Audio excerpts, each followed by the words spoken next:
Thanks for joining us for the Hospitality Hangout, a hospitality-focused podcast where the founders of Branded Hospitality Ventures share their insights and bring technology and innovation leaders that are making things happen in the industry we love. My name is Jimmy Frischling, otherwise known as the Finance Guy. I'd like to introduce my partner, Mr. Michael Schatzberg, otherwise known as the Restaurant Guy. Thanks for the introduction, Jimmy. And to all those listening, feel free to call me Schatzy. Together, we are the personalities behind Branded Strategic Hospitality. We work at the intersection of hospitality, technology, food service, innovation, and capital. Thank you, Schatzy. For the month of August, we are taking a break from our usual interview episodes and bringing you the best of season. Jimmy, you're going on vacation here.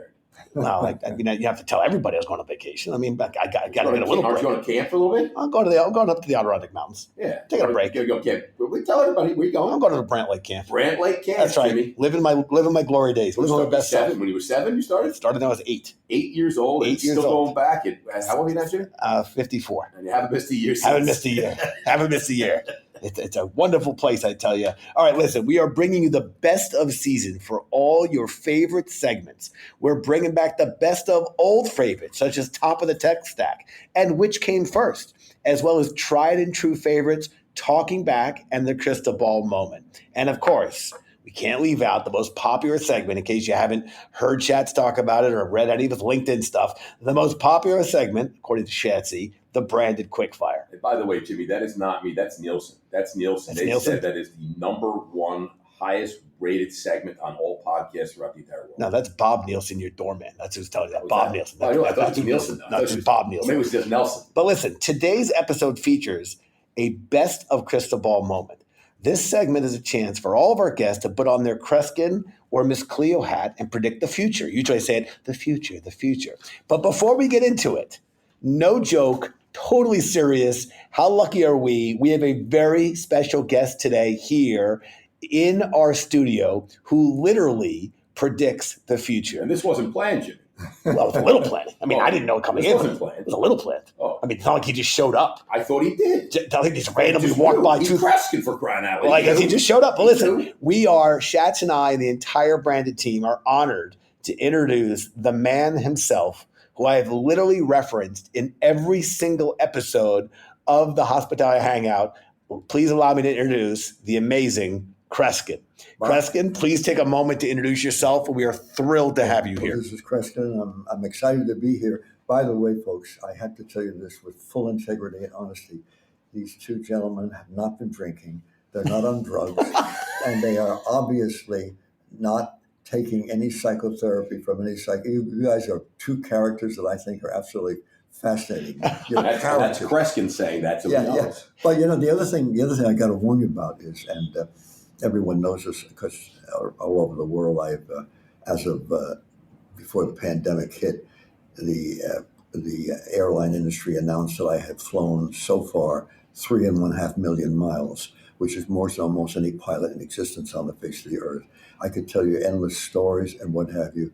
But the interesting thing is that we are, this is why I think that your program is very, very appropriate in what you're analyzing, not only the way people are eating food, but the way food is being advertised and so forth. I have a very serious hearing problem, as you will see in some motion pictures coming up in the not too distant future. I've been called in on 150 crime cases, and mainly to be brought into a room in which the mafia has been meeting and communicating while people are playing slot machines and pinball machines, because my hearing is so strong, I can hear in a room where dining is taking place 12 conversations at once. I can hear whispers under almost any conditions. So that being the case, when I've sat in recently in Allentown, Pennsylvania, at this medical affair, these two doctors came over to me and I said, "Oh, I know you from some police work." They said, "Kreskin, don't you remember last year we called you in? We said the mafia is meeting in this pinball place, and they all know who we are. They know the women, they know the men, the detectives. Could you perhaps listen in?" The thing was as noisy as can be, but I was able to extract the 44 minutes of conversation. So my life's been interesting. And hearing these guys shout at each other was an unbelievable emotional awakening, I want to tell you. Emotional awakening. And reading, by the way, I dare not, and I want to warn you folks this, I dare not read their thoughts in public. Other than that, I'm thinking, you know what? If we can't laugh at ourselves in this day and age, we are in gigantic I laugh trouble. at Jimmy all the time. You got it. I agree with Schatz. Schatz. I laugh at me all the time too. But I do think you're right. At guests and many Gen Y, Gen Z, Alpha, what they want and expect from a venue, a hospitality venue, is very different than what you want and expect, what I and Schatz want and expect. Having a talented staff, an engaging, hospitable staff, that is not necessarily what let's say a Gen Y or Gen Z may want, because they want to order with their devices because they don't want to engage in the discussion. It's a very different segment of the market, and the fact is, we as restaurant operators and owners are going to have to basically deliver value to the guest where they're at. But if they want it through a device, we got to deliver it through a device. Well, I always like those restaurants that have a box or a bag you have to put your phones in. Yes. At the table. That would be wonderful. You can't have at the table. Well, that's what's going on Broadway now. You walk into a Broadway show, they take your device, you put it in a bag, it's sealed. I love and they unlock it at the end. I don't need my But you know what? I want to tell you something. I've seen something happen because I'm traveling constantly, obviously, and performing in all kinds of audiences. When I enter restaurants, I'm seeing a very hopeful, dramatic change.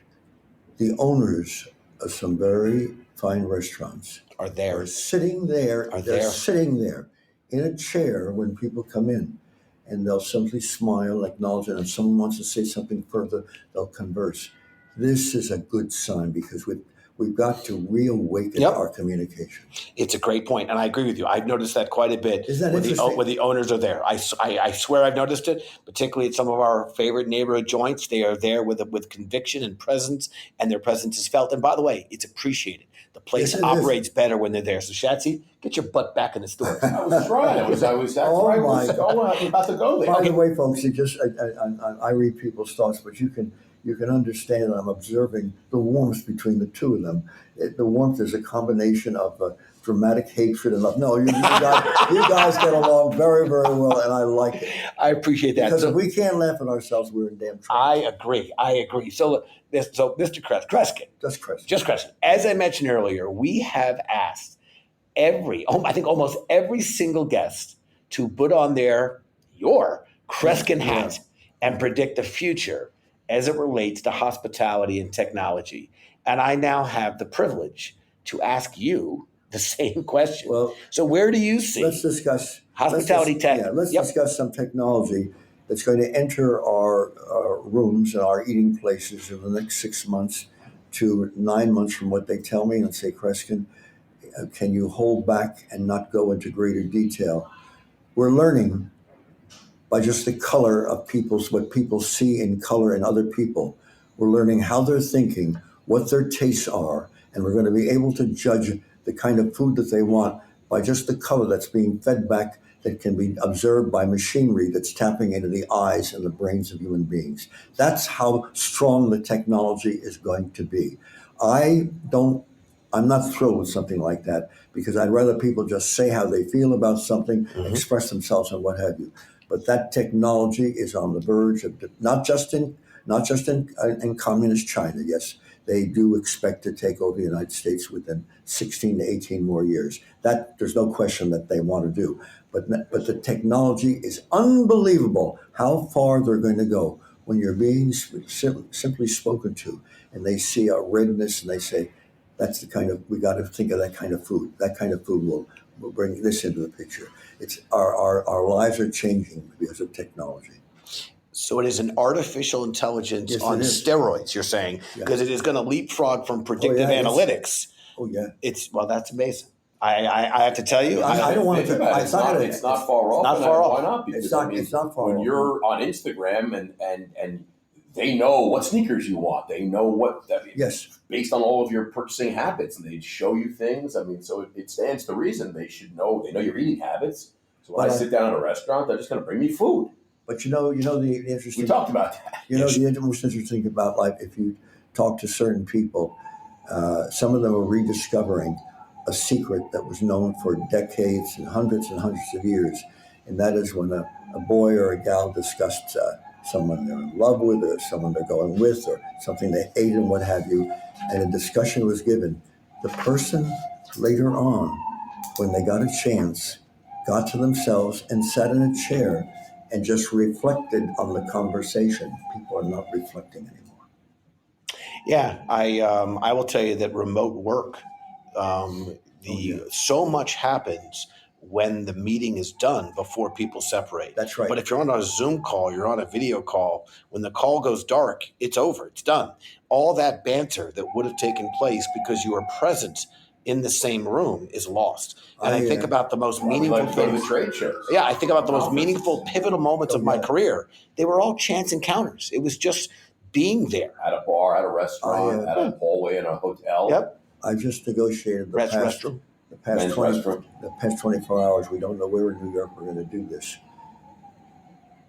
But I want to show how powerful the spelling of one's names can be, because I'm going to paralyze in public some 30 to 60 people so that they will be collapsing to the ground, unable to speak and move. And this is not going to be a permanent damage of any kind, but the excitement, the bids coming in from companies everywhere. Kreskin, can you do it in our area? But it may be done outdoors, because we'd like to make it 60-some people. 60-something people going to collapse. They will collapse, yes. I will paralyze them. Wow. Seriously paralyze them. Can Jimmy and I pick the 60 people? Well, wait a minute. There's only one problem. It requires a certain intellectual IQ, and I'm not sure it could work with two people that I'm talking. No, I'm only kidding. I resemble that remark. I resent that. No, I resemble that remark.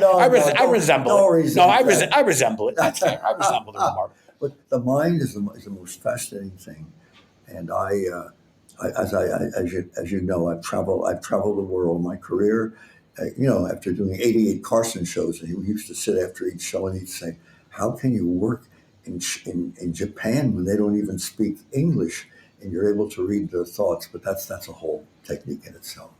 I love it. All right, well, listen, Jimbo, this was absolutely incredible. Where did the time go? Having Kreskin here with us. This was a privilege, and really, thank you. I mean, it's just unbelievable. And the insights, by the way, into the technology and the future of dining, that you will literally sit in a restaurant and they will bring you food based on colors and things that they already know about you, and it will be what Jimmy wants, is what you're saying.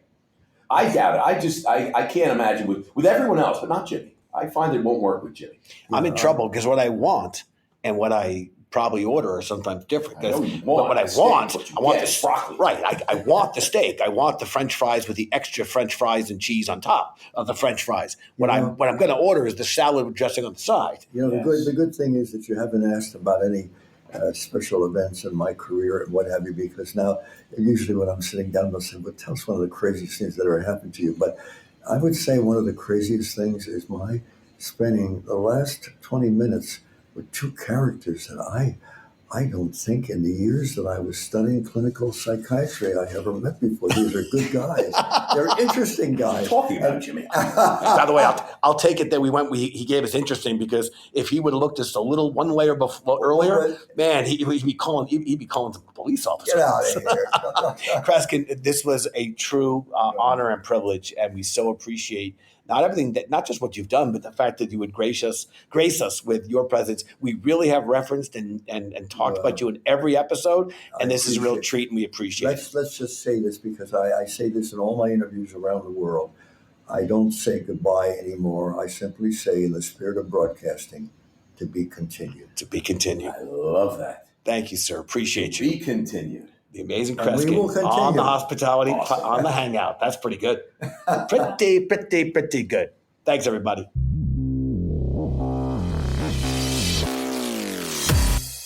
Wow, Jimmy, I can't believe we just had the Amazing Kreskin here in person, in B-Works, in the office. It's big.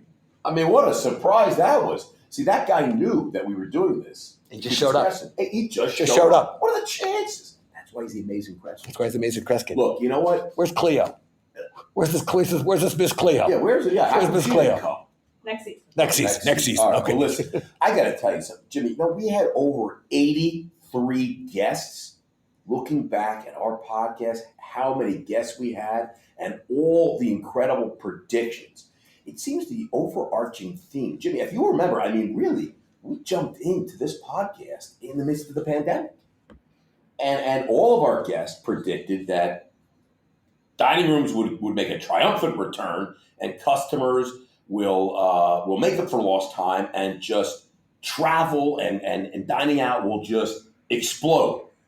That certainly happened. It's happening. You can't get Heathrow Airport area. They shut it down. There's too many people coming there. Too much luggage. Too much luggage. Too much luggage. The Amalfi Coast, you can't even drive. There's too many people. Restaurants, you can't get reservations. So that definitely happened. We're back, baby. What's the other? Another one. Ghost kitchen and virtual kitchens. Everyone predicted that we would see a proliferation of that.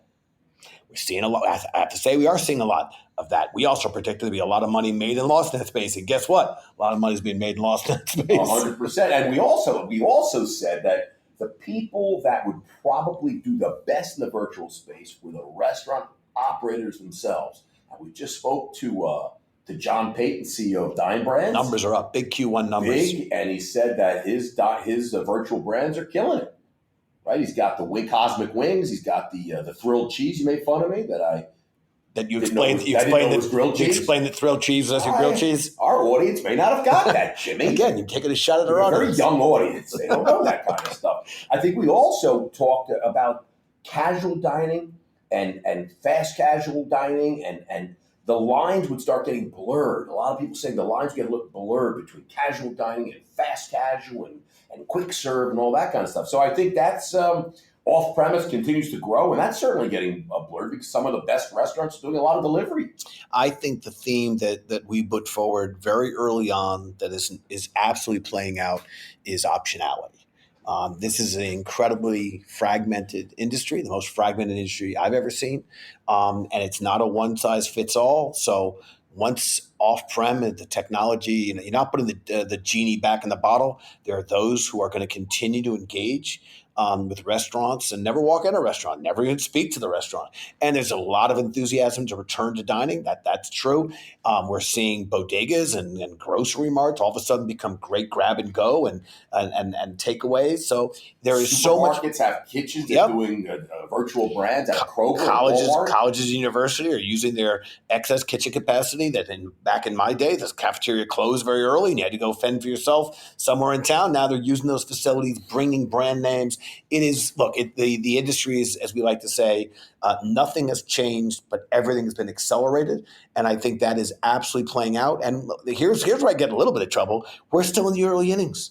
This story's not played, it is playing out. And we're in the early innings as we try to figure out just how much tech is going to impact the way in which people dine, experience, and enjoy food and beverage. We're only in season 8 of our podcast. Season 96, we're mid-innings. We're in the mid-innings. From what I just checked with my agent, our contract, Jimmy, I don't know if you know this, we are contract for 185 seasons. Oof. So we're only in season 8. So we've got a lot of work. A lot of work to do ahead of us. This is early innings. Early innings. I think we should shorten the season. We'll get there faster. 2 episodes per season. We'll get there really fast. I got to tell you, I looked at my royalty check. It's very small. Very small. It's FICA. Did you get your check? It's FICA. Did you get it's the taxes? It's taxes. Those royalty checks. Taxes. All right, listen. I want to kick off with the best with our guest, Mr. Brian Anton, Managing Director at Citibank.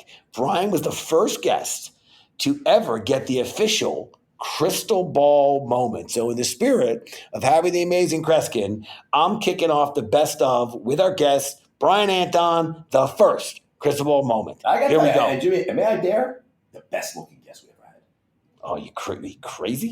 You crazy? The best looking first guest with the crystal ball moment. Best looking first guest crystal ball moment with dark hair. Because by the way, we have a special guest co-host coming up, and I got to tell you, I got to defend. Better looking than Anton. I got to tell you, my daughter says we got Thor.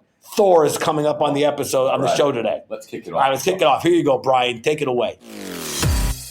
Where do you see restaurants and dining in 2 years from now in relationship to finance and technology?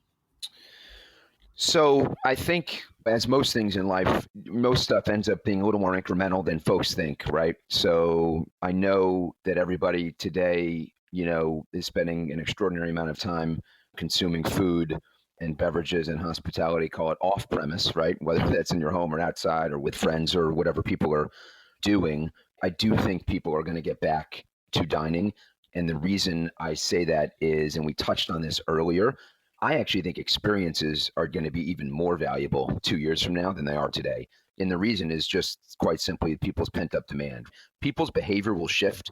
I will probably, travel a bit less. You guys may shift some of your behaviors. I'm still going to get on a plane. You're still going to do, a lot of what you did before. On the margin, there's always winners and losers, right? Mhm. But from a restaurant perspective, I think people are going to want to be with their friends and eating, terrific food and sharing experiences even more than they did before. And so the question is, what is the form factor of that? What's the price point? Where's the real estate? And how do people engage, with these restaurants? So I think the short answer is, a lot of sort of the same brands of businesses as before. I think a number of them, unfortunately, are going to go away and have started to go away, just given capital structures and more exogenous, factors of balance sheets and can't survive. But I do think, they're going to be there forever. I will also say, at the same token, as we mentioned, value and convenience and technology is going to be even more important. And so I think the one critical difference in a high-end dining experience, for example, is those friction points, whether it's around health or some, obviously speed, those will shift. So what do I mean by that? Probably, very few, physical menus printed, an ability to just walk your tap on a phone, right, and prepay and just walk out and you've paid already, right? The menus, obviously, as we just said, on your phone. Next guest, Andrew Smith. Talk about great hair.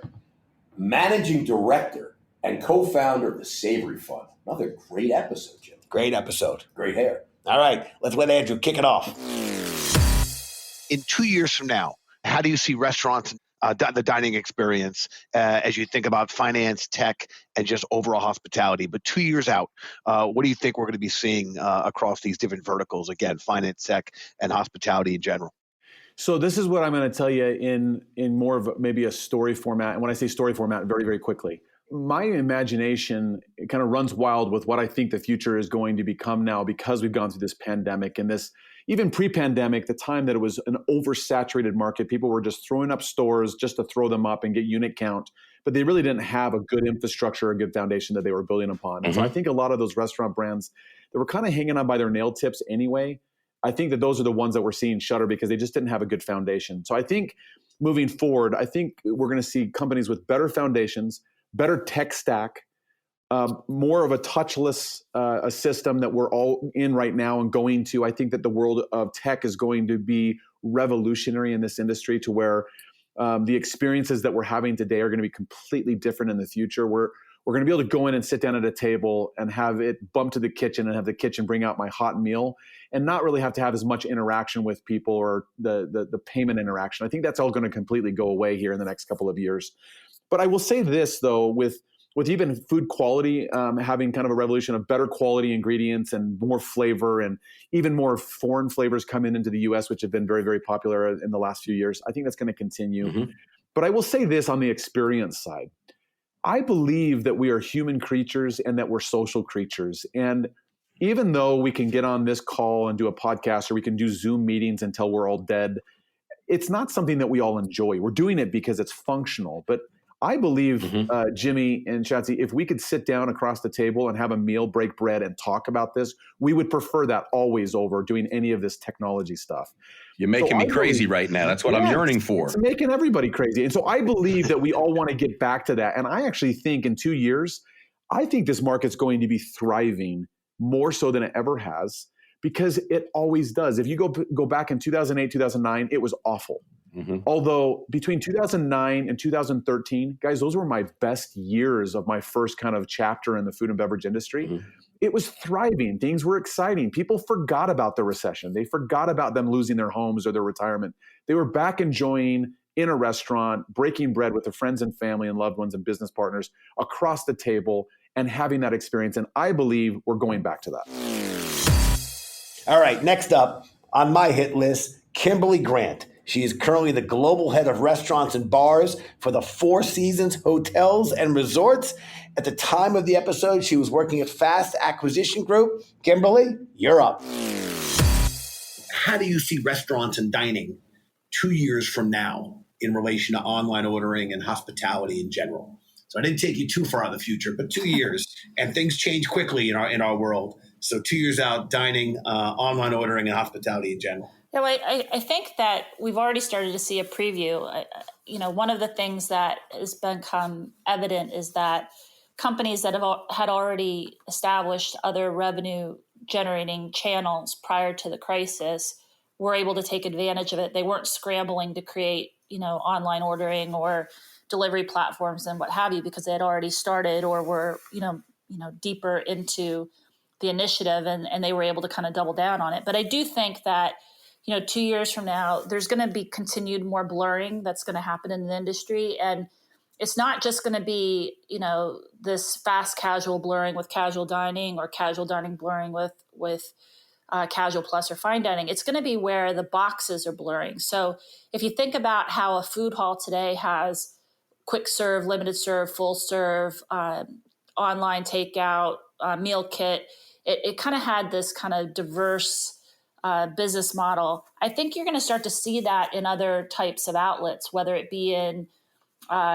theaters or in sports entertainment complexes, or you see that in hotels. I think the traditional model of having your 3-meal restaurant, your bar in the lobby, and your room service, those are going to get blurred, and people are going to need different solutions because of, not just health and safety, but also the changes that are going to happen in travel and business meetings and what have you. So I think that's really where 2 years from now, we're going to see where the lines are going to blur in how we consume and source our nourishment and our experiences.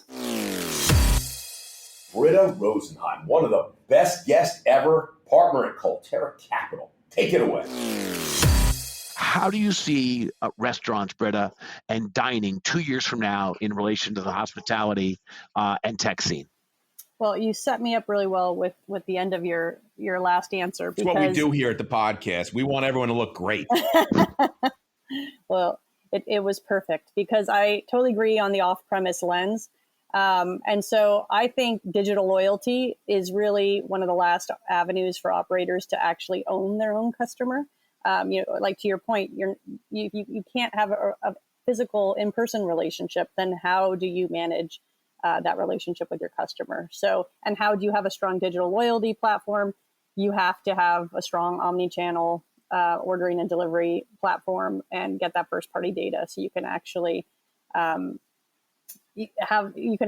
manipulate the data in a way that you can create meaningful relationships with your customers, talk to them, upsell them, and continue to engage them through your own channels. So I think that is critical. That's still on the nice to have list, I think, for many operators right now, and it needs to be a need to have.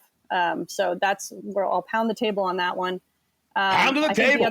Pound on the table. Customer engagement. I got to tell you, we are so in sync. I couldn't agree with you more. You got to be able to talk to your customers. Yeah, I think. And so just with that continued growth of off-premise, I think, again, echoing what you said, I think there's going to be even more blurring of lines between what even a restaurant is, right? It's a restaurant meal. Is it prepared from a grocer, from a meal provider, from a retailer, from a delivery operator themselves? Where's this food coming from? I do think trust is going to become an issue, because, you go on any of, the third party marketplaces. Are they making now, that soup in the bathtub of their house? Right. No, sincerely. Like I'm like, okay, this is a new restaurant that just popped up. Is there really a new restaurant, or I have to look? I look at the address. I'm the psycho who, puts the address in and says, is there another restaurant here? Like, are you trying to trick me? What is going on here? You got to go to Google Maps and see it. You look at it. It's like, yeah, it's an auto body shop. Exactly. You're like, wait a minute. But they make a killer ramen. Yeah. But yeah, no, I mean, you bring your card, you get an oil change. Yeah. I'm so happy I get to be the one to introduce our next guest, the legendary Robert Earl of Earl Enterprises and Virtual Dining Concepts. All right, Mr. Earl, you're lucky you got me because Schatzy would have done it. Can I do my Robert impression, or am I not allowed to do that? I don't think you're allowed to do that. It was 1965. I was at the... What hotel was that? Savoy. The Savoy Hotel. Paul McCartney walked in. They can't tell you that story. I'll be killed. All right, Robert. Sir Elton John came into the Grosvenor House in 1974. All right, Robert, you do you now. You're up. Mr. Earl, how do you see restaurants and dining 2 years from now in relation to hospitality and technology? I think that they're going to be a little more impersonal, sadly. I think that all of these robotics that are occurring are going to come out in a consumer-facing manner as well. I went to see one the other day and watched them load up the robot in the trial and bring it over to the table. So I think that whilst we're going to have perhaps more efficient, speedier operation, that we're going to lose a lot of the personal interaction because people don't want to work in our tough industry, because the restaurateurs are being asked to pay money that they can't afford whilst keeping the prices at a competitive level. I think that technology is going to be there to make it more efficient, but I think quite a bit more impersonal, and it's something that we need to be aware of. I think that there's going to be a continuation of more different foods aggregated in a way for us to experience them, instead of us being segmented and just going to a steakhouse or just doing that. Or in the delivery case, we are planning that all of our brands will be on an aggregator app. Closing out the best of, Jimmy, I got to tell you, I have the privilege of closing out with Brian Solar, GM of Restaurants at Square. Great friend. Kick it off, Mr. Solar. Brian, how do you see restaurants and dining just 2 years from now in relation to hospitality and tech? All right, so I think a couple things. I'm going to split it into two categories. I think there's the FSR side and the QSR side. So the QSR side, I think it was like 2019 was the first year that the amount of dollars spent outside of the house surpassed those spent inside the house. So, grocery spending was now a minority of the spending. And so, especially when you look at like the younger generations, they want to eat out, right? And not everybody's made of money. And so what ends up happening is folks end up kind of moving towards this commodity type experience where cost matters a lot. But I think one of the things that we're going to see in the next 2 years is obviously you got to be able to make a good chicken sandwich. You got to be able to, do the basics. But if you look at what like Starbucks and Chick-fil-A and some of these other folks have done, I mean, they've brought technology in and made convenience a really big part of the package. And so what I think we're going to see is a lot of independents are going to need to step up their game on the convenience and the ordering and the experience from a QSR standpoint, just to be able to compete. I mean, I think restaurants are going to figure out status. I think they're going to figure out that like not every customer should be treated the same. That actually brings me to the second point, which is especially on the FSR side, I think the expectations of the experience of understanding your customer and making it special for them and understanding that they're coming back, all of that is about to get elevated. And for restaurants to do that, they need data.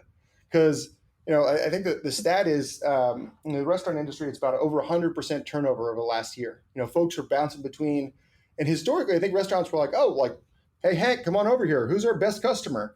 And, they describe old Mr. Smith who comes in on Saturdays or whatever. But now, I mean, there's so many folks coming in and, y'all have invested in, Ovation's a great company, looking at this, Young Pingo, there's all the feedback parts of it. But there's also, the customer profiles, like what is it that people are actually trying to do? Big believer it's going to make the diners experience better. It's going to make the restaurants smarter. So That was awesome. That was a lot of fun. Memory lane, memories. All right, to our listeners, we want to thank you so much for taking the time to tune in. We know there are hundreds of thousands of podcasts out there, and the fact that you choose to hang out with us is something we always value and appreciate. We hope you enjoyed the best of episode, and we hope you can tune into them all. If you haven't done so already, please subscribe to our podcast so you don't miss out on any of the exciting guests coming up in the future, or better yet, invite a friend to hang out with us the next time. Till then, Jimmy Frischling, your finance guy, passing it back to Schatzy. Restaurant guy, a.k.a. Schatzy, signing off. Cheers, everybody. Cheers.